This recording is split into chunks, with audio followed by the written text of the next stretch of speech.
அது ரொம்பவும் அழகா இருந்த ஒரு சின்ன கிராமம். அந்த கிராமத்தோட எல்லையில இருக்கிற ஒரு சின்ன வீட்டுல வயசான ராமையாவும் அவங்க மனைவி சீதாவும் வாழ்ந்துகிட்டு இருந்தாங்க. அவங்களுக்கு வயசாயிடுச்சுங்கிறதுனால ஆரோக்கியத்துல நிறைய பிரச்சனைகள் வந்துச்சு. அவங்களுக்கு 2 பிள்ளைங்க. பெரியவனான ராஜு பட்டணத்துல வேலை செஞ்சுக்கிட்டு இருந்தான். அவனுடைய குடும்பத்தோட அவன் அங்கேயே தங்கியிருந்தான். அடிக்கடி வந்து அவங்க அப்பா அம்மாவை பார்த்துட்டு போயிட்டு இருந்தான். சின்னவனான ராஜு மட்டும் அப்பா அம்மாவை விட்டுட்டு போயிட்டா அவங்க அனாதைங்களா ஆயிடுவாங்களோ அப்படின்னு அதே ஊர்ல அவனுடைய குடும்பத்தோட சேர்ந்து வாழ்ந்துகிட்டு இருந்தான். என்னப்பா ரங்கா, எங்கே போய்கிட்டு இருக்க? ஒரு முக்கியமான வேலை விஷயமாப்பா. ஏன்பா, ஏதாவது வேணுமா? உங்களுக்கு உடம்பு எதுனா முடியலையா என்ன?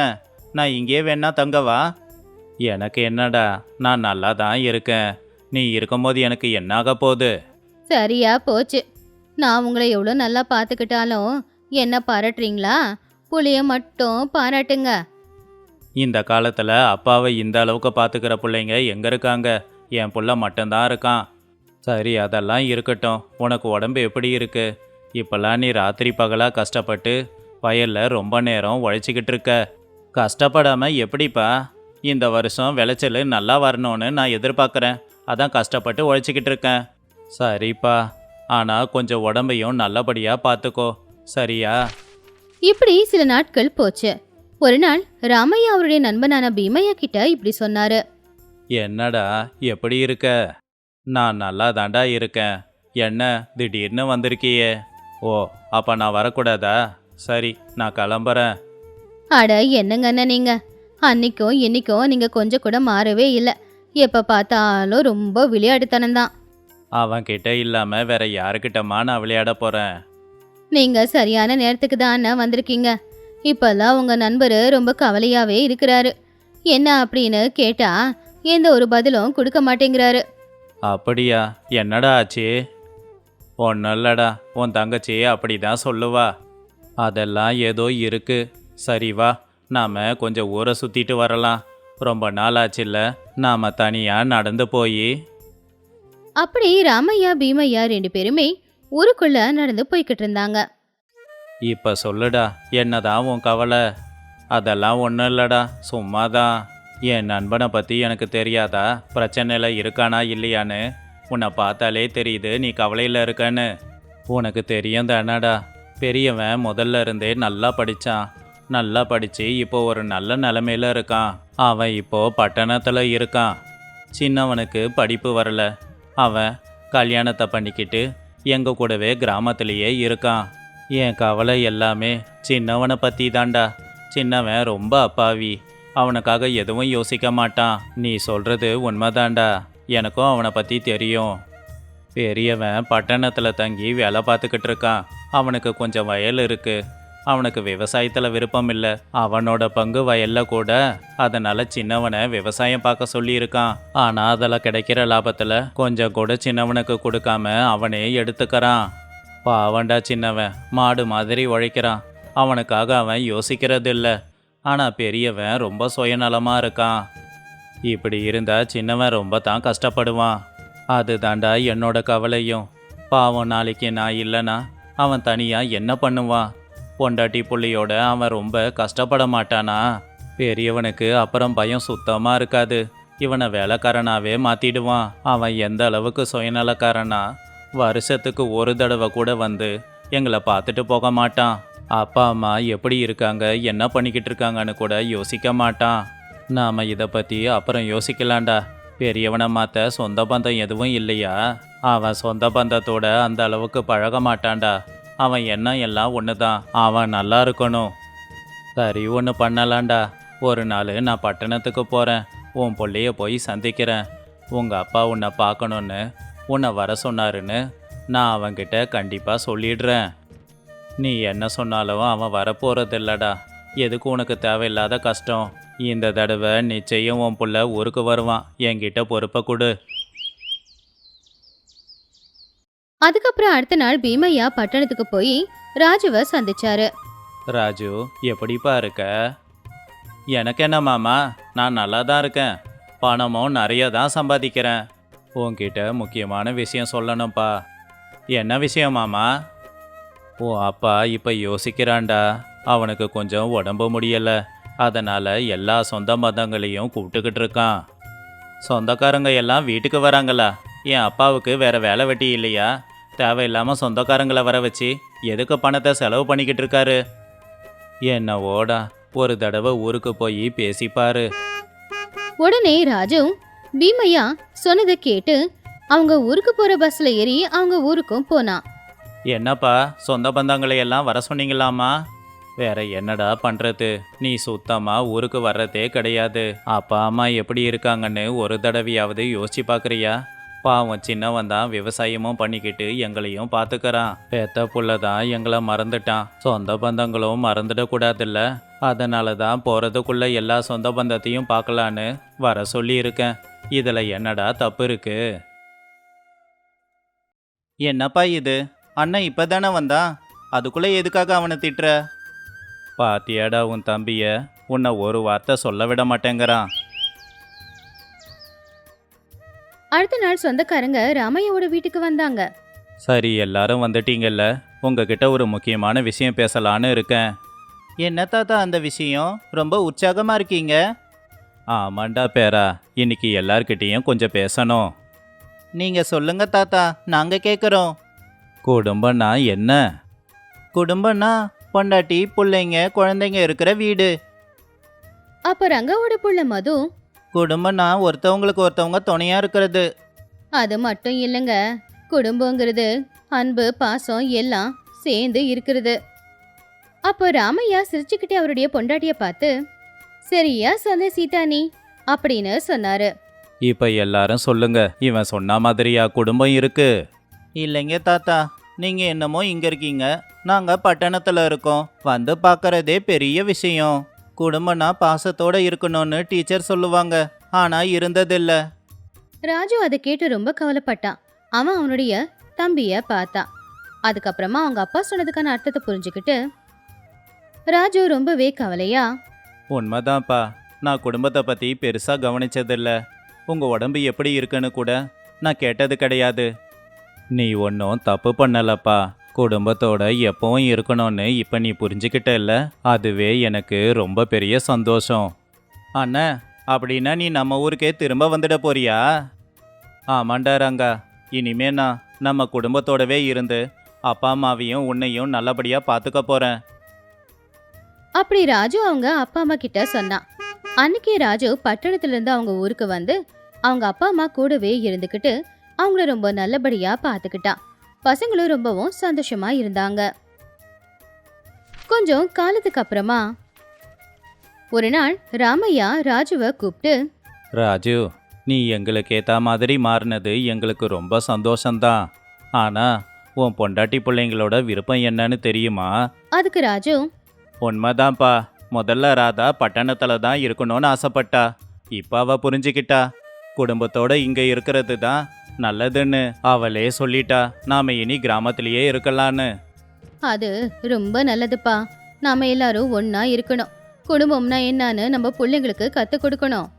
அப்படி அன்னையில இருந்து அந்த குடும்பத்தை சேர்ந்தவங்க எல்லாருமே ஒன்னா வாழ ஆரம்பிச்சாங்க. பசங்க 2 பேரும் ஒன்னா பள்ளிக்கூடத்துக்கு போறது, தாத்தா பாட்டி சொல்ற கதைகளை கேக்குறது, இப்படி அந்த ஊரோட நிலைமையே மாறி போச்சு. ஒரு நாள் ரங்கா பசங்க கூட சேர்ந்து விளையாடும் போது ராஜு ரங்காவை கூப்பிட்டான். ரங்கா, நீ ஊர்லயே ரொம்ப காலமா இருந்துட்டல்ல. நான் பட்டணத்துக்கு போய் பணம் சம்பாதிக்க ஆரம்பிச்சிட்டேன். ஆனா நீ இங்கே இருந்து அப்பா அம்மாவை நல்லபடியா பார்த்துக்கிட்ட. உனக்கு ரொம்ப பெரிய மனசு. அண்ணா, அது என்னோட கடமை இல்லையா? இப்பதான் நீ வந்துட்டியே, இனிமே நம்ம ஒன்னா இருக்கலாம். அப்படி 2 பேருமே பேசிக்கிட்டாங்க. அன்னையில இருந்து அந்த குடும்பத்துல இருக்கிற எல்லாருமே ஒற்றுமையா ஒரே வீட்டுல சந்தோஷமா வாழ்ந்துகிட்டு இருந்தாங்க. இந்த கதையில இருக்கிற நீதி என்னன்னா, பணத்தை விட உறவுகள் ரொம்பவும் பெருசு. பணம் கொஞ்ச காலம் மட்டும்தான் நம்ம கிட்ட இருக்கும், ஆனா உறவுகள் கால காலத்துக்கும் நம்ம கூட இருக்கும். குடும்பத்தை நடத்துறதுக்கு பணம் முக்கியம்தான். அந்த பணத்தை முடிஞ்ச வரைக்கும் நம்ம அப்பா அம்மா சொந்த பந்தம் எல்லாமே பக்கத்திலேயே வச்சுக்கிட்டு நாம சம்பாதிக்க முயற்சி பண்ணணும். அப்படி பண்ணோம்னா பணத்தையும் சம்பாதிச்ச மாதிரி இருக்கும், குடும்பத்தோட ஒன்னா இருந்த மாதிரியும் இருக்கும். ஆனா உறவுகளை எல்லாத்தையும் விட்டுட்டு கஷ்டப்பட்டு சம்பாதிச்சு திரும்பி பார்த்தா அந்த உறவுகள் நம்ம கிட்ட இருக்காது. ஒரு காலத்துல ஒரு ஊர்ல தங்கையாவுடைய குடும்பம் இருந்துச்சு. தங்கையா அந்த ஊரோட தலைவர். அவரு ரொம்ப நல்ல மனுஷனும் கூட.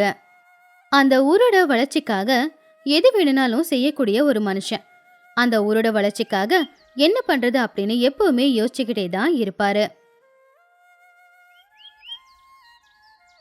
ஒரு நாள் தங்கையா அவர்கிட்ட வேலை செய்யற வேலைக்காரனான ராமு கிட்ட இப்படி சொன்னாரு.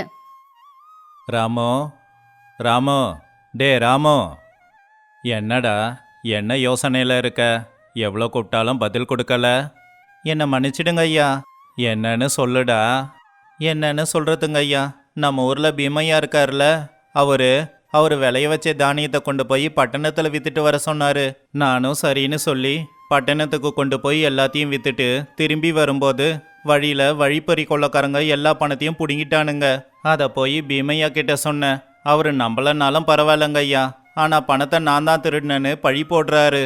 ஒரு வாரத்தில் மொத்த பணத்தையும் கொடு, இல்லைனா உன்னை ஜெயிலில் போட்டுருவேன்னு மிரட்டுறாரு. ஐயா, உங்களுக்கு என் நிலமை தெரியாதா? அவ்வளோ பணத்துக்கு நான் எங்கங்க ஐயா போவேன்? எனக்கு ரொம்ப பயமாக இருக்கு. டே, இதுக்காகவா இவ்வளோ பயப்படுற? கொஞ்ச நேரம் இங்கேயே இரு, தோ வந்துடுறேன். ராமு, இந்த பணத்தை வாங்கிக்கோ. இந்த பணத்தை பீமையா கிட்ட போய் கொடு. அப்படியே ஒன்று சொல்லிடு, நான் தப்பு பண்ணிட்டேன்னு இந்த பணத்தை உங்களுக்கு கொடுக்கல. நீங்கள் மிரட்டினதை நான் அப்படியே போய் தங்கையா கிட்ட சொன்னேன். உடனே இந்த பணத்தை கொடுத்து பீமையா கிட்ட கொடுன்னு சொன்னாருன்னு மட்டும் அவங்கிட்ட சொல்லு. மற்றதை நான் பார்த்துக்கிறேன். ரொம்ப நன்றிங்க ஐயா. என் மேலே நீங்கள் நிறைய நம்பிக்கை வச்சிருக்கீங்க. பானையில் இருக்கிற சோறு வெந்திருக்கான்னு பார்க்க மொத்த சாப்பாட்டையும் எடுத்து பார்க்க வேண்டியதில்லை. ஒரு பருக்கையை பார்த்தா போதும். எனக்கு உன்னை பற்றி தெரியாதா? இப்படி சில நாட்களும் போச்சு. ஒரு நாள் தங்கையாவை பார்க்கறதுக்காக நிறைய விவசாயிங்க வந்தாங்க. அவங்க வழிப்பறி கொள்ளைக்காரங்க கிட்ட மாட்டி பணத்தை இழந்துக்கிட்டு இருக்கிற விஷயத்த சொன்னாங்க. நீங்கள் ஒன்றும் யோசிக்காதீங்க, இதுக்கெல்லாம் ஒரு தீர்வை கண்டுபிடிக்கிறேன். அது வரைக்கும் கொஞ்சம் பொறுமையாக இருங்க. சரிங்க ஐயா. ஒரு நாள் தங்கையா வயல்ல நடந்து போய்கிட்டு இருக்கும்போது அங்க ஒரு சின்ன பையன் சேரும் சகதியுமா இருந்த தெருவுல நடந்து வந்துகிட்டு இருந்தான். டே தம்பி, நில்லு. சொல்லுங்க ஐயா. இங்கிருந்து பள்ளிக்கூடம் எவ்வளோ தூரம்? 5 மைலுங்க ஐயா. உனக்கு கஷ்டமா இல்லையா? இவ்வளோ கஷ்டப்பட்டு எதுக்காக படிக்கிற? இந்த மாதிரி வழியில தினமும் நடந்து போறது கஷ்டம்தான். ஆனா எங்க வாழ்க்கை மாறணும்னா அதுக்கு படிப்பு மட்டும்தான் ஒரே வழி. படிச்சா நாம மட்டும் வளர மாட்டோம். நான் படிக்கிறதுனால இந்த ஊரையும் நம்ம நாட்டையும் என்னால வளர்க்க முடியும். இப்ப இந்த வழியில பள்ளிக்கூடத்துக்கு போறதுக்கு நான் ரொம்ப கஷ்டப்படுறேன். ஆனா நான் நாளைக்கு நல்லா படிச்சு முடிச்சு நல்ல வேலைக்கு போனேன்னா முதல்ல பணத்தை செலவு பண்ணி இந்த ரோடு தாங்க ஐயா நான் சரி செய்ய போறேன். நல்லதுப்பா, உன் யோசனை ரொம்ப நல்லா இருக்கு. நல்லபடியா படி. அப்படி தங்கையா கொஞ்சம் முன்னாடி நடந்து போய் ஒரு விவசாயிய பார்த்து, என்ன ரங்கையா, தண்ணி எடுத்துக்கிட்டு எங்கே போய்கிட்டு இருக்க? அது வந்துங்க ஐயா, என் வயலில் தண்ணி இல்லை. அதான் இங்கேருந்து தண்ணி கொண்டு போய் வயலில் ஊற்றலான்னு. நம்ம ஊரில் தண்ணிக்கு இவ்வளோ கஷ்டமா? ஆமாங்க ஐயா, நீங்கள் பணக்காரங்க, உங்களுக்கு இந்த கஷ்டமெல்லாம் தெரியாது. விவசாயிங்களுக்கு தான் தெரியும். வீட்டுக்கு வந்த தங்கையாவை பார்த்து பொண்டாட்டி தேவி, என்னங்க ஏன் ஒரு மாதிரி இருக்கீங்க? என்னாச்சு? நான் நம்ம ஊரோட வளர்ச்சியை பற்றி எப்பவும் யோசிப்பேன். ஆனால் இது வரைக்கும் எதுவும் செஞ்சது கிடையாது. அதனால் ஒரு முடிவு பண்ணியிருக்கேன். நாளைக்கு பஞ்சாயத்தை கூட்டி ஊர் ஜனங்க கிட்ட பேசணும். அடுத்த நாள் அரசாங்கத்தை சேர்ந்த ஒரு அதிகாரி தங்கையாவை பார்க்க வந்தாரு. இந்த ஊரோட தலைவர் நீங்க தானே? ஆமா, என்ன வேணும் உங்களுக்கு? நான் அரசாங்கத்துல இருந்து வரேங்க. இந்த ஊர்ல நிறைய பேர் விவசாயமே பண்றது இல்லையா? அதனால அவங்க நிலங்கள் எல்லாத்தையும் வாங்கி தொழிற்சாலை கட்டலான்னு முடிவு பண்ணியிருக்கோம். சரிங்க, முதல்ல விவசாயிங்க கிட்ட பேசுங்க. அவங்க என்ன முடிவு சொன்னாங்கன்னு என்கிட்ட சொல்லுங்க. சரிங்க ஐயா, இந்த ஊரோட தலைவர் இல்லையா நீங்க? அதனால ஒரு வார்த்தை சொல்லலான்னு வந்தேன். அடுத்த நாள் அந்த அதிகாரி வந்து தங்கையா கிட்ட இப்படி சொன்னாரு. இங்க பாருங்க ஐயா, தொழிற்சாலை கட்ட ஊர் ஜனங்க ஒத்துக்கல. அவங்க விருப்பத்தை நான் மதிக்கிறேன். நீங்க கிளம்பலாம். அடுத்த நாள் தங்கையா பஞ்சாயத்து மரத்துக்கிட்ட பெருசா ஒரு தண்டோரத்தை போட்டாரு. தொழிற்சாலை கட்ட ஏன் ஒத்துக்கல? நீங்க தான் வயல்ல பயிர் வைக்கிறது இல்லையே. நீங்க எப்பேற்பட்டவர்னு எங்களுக்கு தெரியுங்க ஐயா. எப்பவும் நம்ம ஊரை பத்தி யோசிக்கிறவரு. யாருக்கு கஷ்டம் வந்தாலும் அதை தீர்த்து வைக்க நினைக்கிறவரு.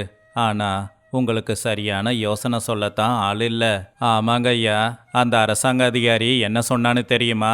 உங்கள் ஊர் தலைவரே உங்ககிட்ட கேட்க சொன்னாருன்னு சொன்னா. அப்போவே எங்களுக்கு எவ்வளோ முக்கியத்துவம் கொடுக்குறீங்கன்னு தெரிஞ்சது. அதனால தான் நாங்கள் ஒரு முடிவெடுத்திருக்கோம். இந்த ஊருக்கு தலைவரான நீங்கள் எங்களுக்காக இவ்வளோ யோசிக்கும்போது இந்த ஊரில் வாழ்கிற நாங்கள் ஏன் ஊருக்காக யோசிக்கக்கூடாது? நீங்கள் இப்படி பேசுகிறத கேட்க ரொம்ப சந்தோஷமாக இருக்கு. உங்ககிட்ட எதனா யோசனை இருக்கா? முதல்ல சாலையை நாம் போடணுங்க ஐயா. அப்போ தான் வேறு வழியில் போய் கொள்ளைக்காரங்க கிட்ட பணத்தை இழக்க வேண்டியதில்லை. அப்புறம் இந்த ஊருக்கு ஒரு பள்ளிக்கூடம் கட்டணும். அப்போ தான் நம்ம ஊர் பசங்க படிக்க வெளியூருக்கு போக வேண்டியது இருக்காது. அப்படியே விவசாயிங்களுக்கு இரவு பள்ளிக்கூடம் நடத்தலான்னு இருக்கேன்.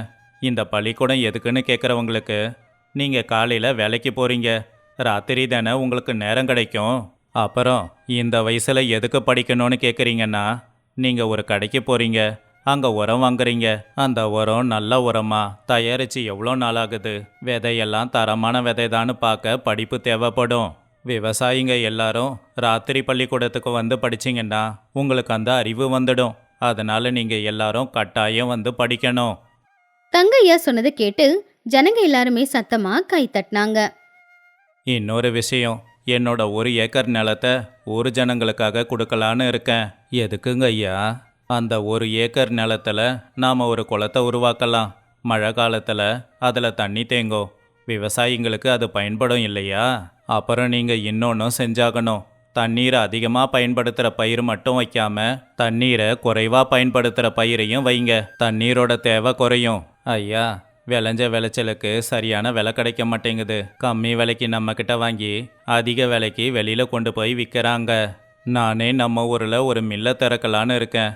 நம்ம ஊரில் என்ன விளையுதோ அதை என்னோட மில்லுக்கு கொண்டு வந்து கொடுங்க. அதை நல்ல விலைக்கு நான் வாங்கிக்கிறேன். விவசாயிங்க உங்களுக்கு நஷ்டம் வராது. இனி எல்லாருக்கும் நல்ல லாபம் கிடைக்கும். அப்புறம் எனக்காக எல்லாருமே உங்கள் வீட்டு வாசலில் ஒரு மரத்தை வளங்க. அந்த மரம் நமக்கு நல்ல மழையை கொடுக்கும். அப்படி தங்கையா சொன்னதை கேட்டு ஊஜனங்க எல்லாரும் ஒற்றுமையா இருந்து ஊருக்குள்ளேயே ஒரு பள்ளிக்கூடத்தை கட்டுனாங்க. அப்படியே வழிகளை எல்லாத்தையுமே சரி பண்ணாங்க. தங்கையா கொடுத்த 1 ஏக்கர் இடத்தை தோண்டி அதை ஒரு பெரிய குளமா மாத்தினாங்க. விவசாயிங்களுக்கு ராத்திரி பள்ளிக்கூடத்தையும் ஆரம்பிச்சாங்க. ராத்திரி பள்ளிக்கூடம் ஆரம்பிச்சதுல இருந்தே விவசாயிங்க நிறைய பேர் வந்து அங்க பாடமும் கத்துக்க ஆரம்பிச்சாங்க. அப்படி அந்த ஊரோட தலைவரான தங்கைய பேச்சு கேட்டு ஊஜனங்க எல்லாரும் ஒற்றுமையா இருந்து அவங்க ஊரை நல்லபடியா வளர்த்தாங்க. இந்த கதையில இருக்கிற நீதி என்னன்னா, பிரச்சனை எதுவா இருந்தாலும் எல்லாரும் ஒற்றுமையா நின்னு புத்திசாலித்தனமா யோசிச்சு ஏதாவது பண்ணா அந்த பிரச்சனை நிச்சயமா தீரும். நம்ம பிரச்சனைக்கு நாமளே தீர்வு கண்டுபிடிச்சிட்டோம்னா நாமளே வளர்ந்ததா தானே அர்த்தம்.